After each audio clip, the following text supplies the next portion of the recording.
All right, so it looks as though this internal lever is being held in too high of a position because it is locking the lock lever up against this, which is acting kind of like a spring, and it's locking this way too high, which makes it so it's not even touching your count wheel. So I'm going to adjust this by bending it and pitching it upward ever so slightly. And this is, by the way, just a screwdriver with a notch in it. It's used to bend wires.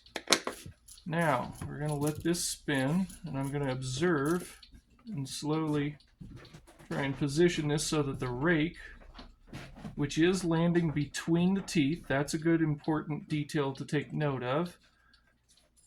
And it seems as though it's dropping a little too far, so I'll bend this just ever so slightly.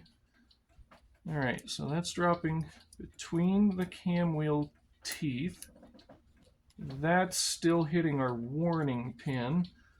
I don't like that, so I'm going to bend the lock lever just a little bit up so it'll clear our warning pin, which you can actually see through this little hole.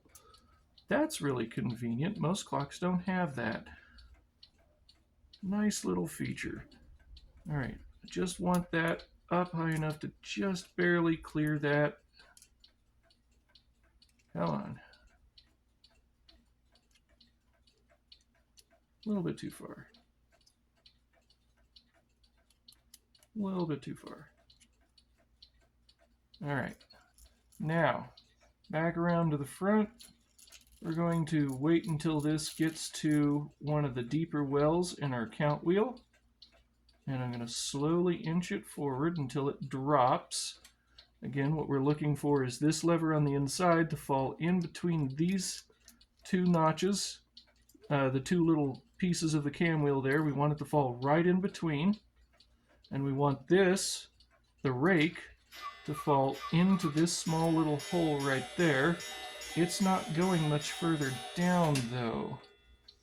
And that is because this lever right here is not letting it. So this one is the lower section of that lever. This is what it actually initiates it during the hour strike when it goes into lift and warning.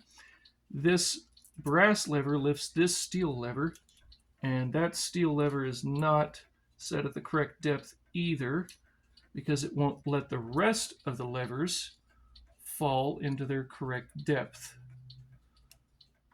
Now, what else do we got? Our rake here is actually hitting this wheel, this brass wheel on this wheel here. That one right there is what's responsible for actually turning our count wheel. So we need to pitch this. I can tell there's going to be a lot of things that need to be repitched. We're going to make a whole plethora of little adjustments here until we get this just right. Because we need that to have ample clearance and not touch and ride on top of that gear. Because if it does that, we'll never get it in alignment.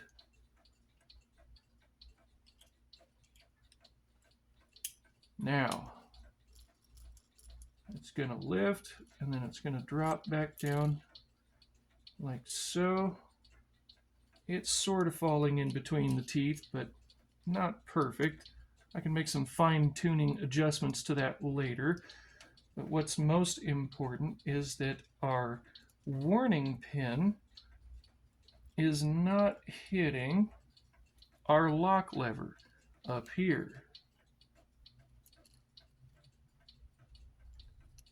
Because I adjusted the depth on this, since it had a weird kink that went upward, changing the depth on that meant that it changed the depth on this.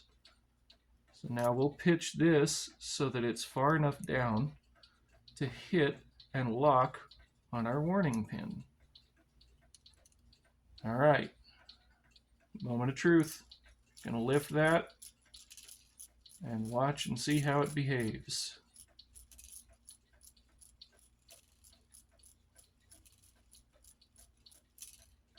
There you go. It's fixed.